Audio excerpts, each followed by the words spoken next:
నమస్తే అన్న. నమస్తే. మీరు ఎప్పటి నుంచో గ్రామ స్థాయి నుంచి పట్టణ రాజకీయాలు కూడా చూసి ఉంటారు. ఓకే. మొత్తానికి మన తెలుగు రాష్ట్రాల్లో రాజకీయాలు ఏ విధంగా ఉన్నాయి?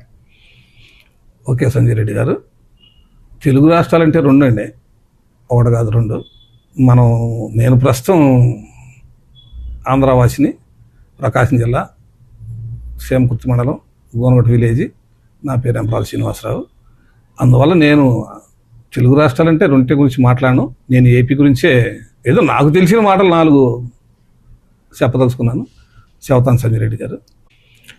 రాజకీయాలు అంటే ఈరోజు రాజకీయం అంటే ఆధిపత్యం కోసం పోరాటమే. మా మాట నగ్గాలి, మేము గొప్పగా ఉండాలి, మా పనులే కావాలి అనే దానికోసమే ఇవాళ రాజకీయం కోసం గ్రామ స్థాయిలో తన్నుకుంటున్నారు, పట్టణ స్థానంలో తన్నుకుంటున్నారు, ఇంకా పై స్థాయిలో కూడా ఈ రాజకీయం అంటే ఆధిపత్యం కోసమే వాళ్ళు తన్నుకుంటున్నారు. కానీ ఇంకా ఈ ఆధిపత్యం అనేది ఫస్ట్ లేదు. మనకు స్వతంత్రం వచ్చినప్పుడు ఎవరి పని వాళ్ళు చేసుకునేవాళ్ళు. పోలీసులు పనులే చేసేవాళ్ళు, రాజకీయ నాయకులు పనులే చేసుకునేవాళ్ళు, మామూలు పనులే చేసుకునేవాళ్ళు. ఇవన్నీ ఉండేవి కాదు. మరి 2009 కాడి నుంచి కొంచెం 2014కు వచ్చేసేటికి మరి ఇప్పుడు ఇంకా కొంచెం ఈ ఆధిపత్యం పెరిగిపోతుంది, ఒకరి మీద ఒకరు పెత్తనం అనేది. దీని గురించి చెప్పాలంటే ఇప్పుడు ఇది వాళ్ళు మేము ఎలా చేసి అనుకుంటున్నారు. కానీ ప్రజలు ఒకసారి నీకిచ్చి రెండోసారి ఇంకొకరికి ఇస్తున్నారు అవకాశం. అవును. ఈ ఒకసారి నాకు ఎందుకు ఇచ్చారు, మనం ఎలా మాట్లాడితే ఇచ్చారు, మనం ఎలా పద్ధతిగా మాట్లాడితే మనకి ఇచ్చారు, రెండోసారి ఎందుకు తీసేస్తున్నారు, అది కదా ఎందుకు తీసేస్తున్నారు, ఇది తెలుసుకోవాలి. ప్రభుత్వాలు తెలుసుకోవాలి. ప్రభుత్వం అంటే ఎవరో కాదు, మనుషులు తెలుసుకోవాలి. ఎమ్మెల్యేలు కానీ, ఎంపీలు కానీ, ముఖ్యమంత్రులు కానీ వీళ్ళు తెలుసుకోవాలి. ఏంటంటే మనకు ఎందుకు తీసేస్తున్నారు అనేది, మీకు ఎందుకు తీసేస్తున్నారు అనేది మీరు తెలుసుకోవాలి. లేదంటే నేనేదో నాకు తెలిసిన మాటలు 2 మాటలు చెబుతాను. ప్రభుత్వం మీద వ్యతిరేకత ఇది కామన్. ప్రభుత్వం రూలింగ్ ఆపోజిట్ వ్యతిరేకత వచ్చేస్తాయి. ఎలా వస్తుందంటే గ్రామ స్థాయి కానించి కూడా ఈ చిన్న నాయకులు కానీ, కొంచెం పెద్ద నాయకులు కానీ మాకు ఆధిపత్యం వచ్చింది, మేము పెత్తనం వచ్చింది, ప్రతి ఒక్కసాట వీళ్ళు అవతల వర్గం మీద ఆధిపత్యం చూపిస్తారు, అవతల క్యాస్ట్ల మీద ఆధిపత్యం చూపిస్తారు.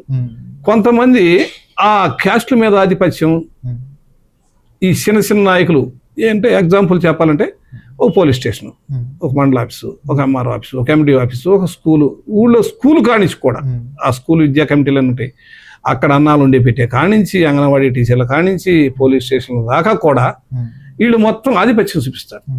ఈ ఆధిపత్యం చూపించి మాది గంగ రూలింగ్, మేం గంగని అన్నప్పుడు ఈ పక్కన ఉన్న వాళ్ళకి అందరికి ఒక ద్వేషం వచ్చేస్తుంది. అందులో ఎంతమందికి వస్తుంది?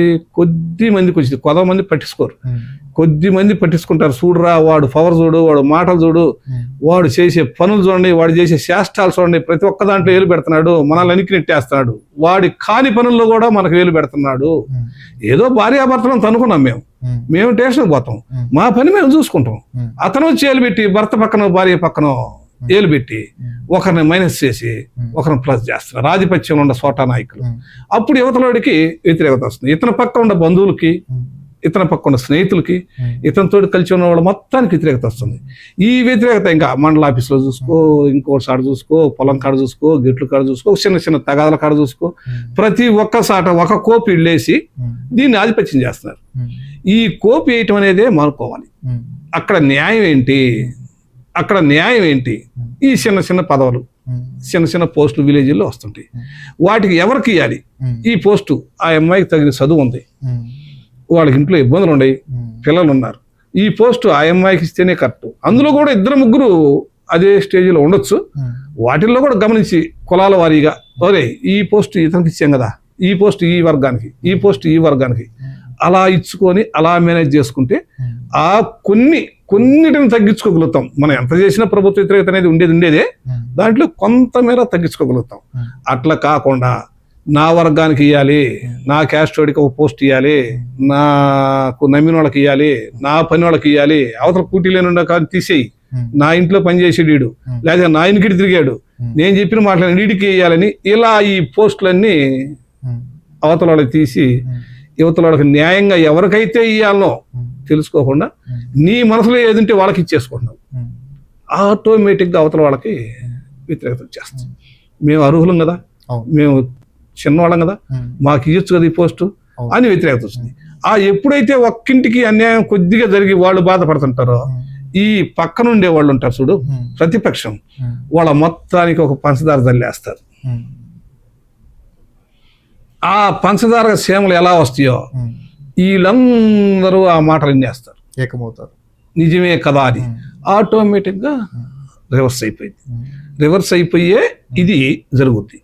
కానీ దీంట్లో ఇంకొకటి, దీంట్లో ఏంటంటే పార్టీ అనేదానికి ఏ పార్టీ అయినా కావచ్చు, పార్టీ ఓటింగ్ 40% ఉంటుంది ఎవరికైనా. వీళ్ళకి పార్టీ ఉంటుంది, వాళ్ళకి పార్టీ ఉంటుంది. ఒక 1% అటు ఇటు, 2% అటు ఇటు ఉంటుంది. పార్టీ ఓటింగ్ ఉంటుంది.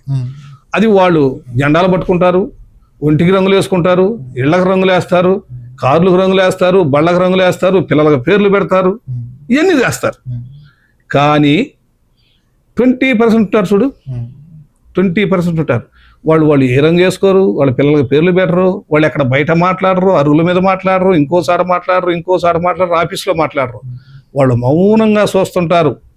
మీ నోరు ఎలా మాట్లాడుతుంది, మీరు ఏం చేస్తున్నారు, ఏ పని చేస్తున్నారు, ఏ పని కరెక్ట్గా ఉంది, ఏ పని తప్పుగా ఉంది, గత ప్రభుత్వం చేసిన పని ఎట్టుంది, ఈ ప్రభుత్వం చేసే పని ఎట్టుంది, ఆ 20% గమనిస్తారు. గమనించి కూడా ఒక 10% తెలిసి కూడా, అన్నీ తెలిసి కూడా వాళ్ళ వర్గం వాళ్ళనో లేక వాళ్ళ బంధువులనో లేకపోతే ఇంకోటి డబ్బు గొబ్బు, ఇంకొక ఆశ ఏదో ఒకటి, ఇంకోటి చిన్న చిన్న ఆశలు, ఈ డబ్బు, ఇంకా రకరకాలు, ఈ రకాల్లో ఒక 10% అది ఇద్దరికీ ఉంటుంది. అటోళ్ళు ఇటు అటు ఆ 10 పోయింది. ఇంకొక 10 ఉంటుంది. ఆ 10 ఎక్కడా మాట్లాడరు, బయట కనపడరు, ఎవరితోటి వాదించరు, ఖచ్చితంగా ఓటుతోటి తీర్పు చెబుతారు. వాళ్ళ ఓటే తీర్పు, వాళ్ళే డిసైడింగ్ ఫ్యాక్టర్ అవుతారు.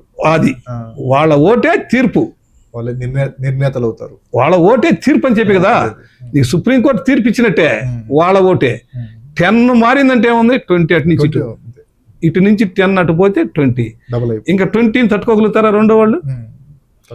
దీన్ని తెలుసుకోవాలి. ఎక్కడ గ్రామ స్థాయిలో ఎలా జరుగుతుంది మన కార్యకర్తలు చేసే పనులేంది, న్యాయం ఎక్కడ ఉంది, న్యాయానికి కొంచెం యుద్ధం.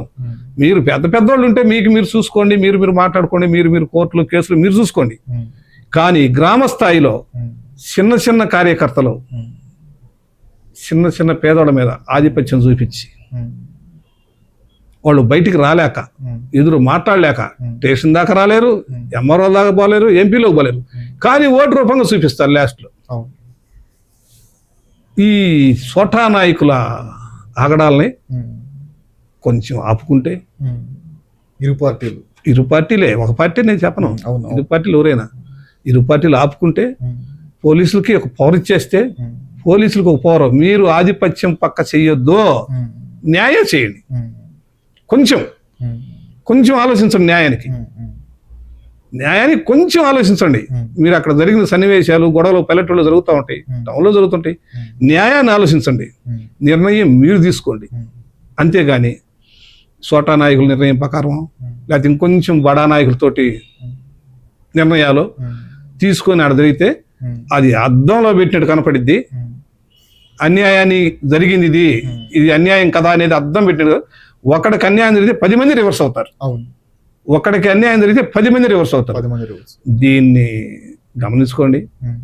మీరు ఇక తెలుగు రాష్ట్రాలు రాజకీయాలు కేవలే సంజయ్ రెడ్డి గారు ఇదే అండి, నేను చెప్పేది ఇదే. ఇంకా అలా చూసుకుంటే అది నేను చెప్పేది నాకు ఫస్ట్ చెప్పి కదా, గెలవక ముందు మనం ఎలా మాట్లాడాము, గెలిచినాక ఎలా మాట్లాడుతున్నాం, ఇది తెలుసుకోండి, దాన్నే ఫాలో కాండి, మంచి పనులు చేయండి, మంచి మాటలు మాట్లాడండి. ప్రజలకి ఆ పార్టీ ఈ పార్టీ అనకుండా అన్యాయం జరిగిన కాడ న్యాయం చేయండి, కొంచెం విసారించి అన్యాయం జరిగిన కాడ న్యాయం చేయండి.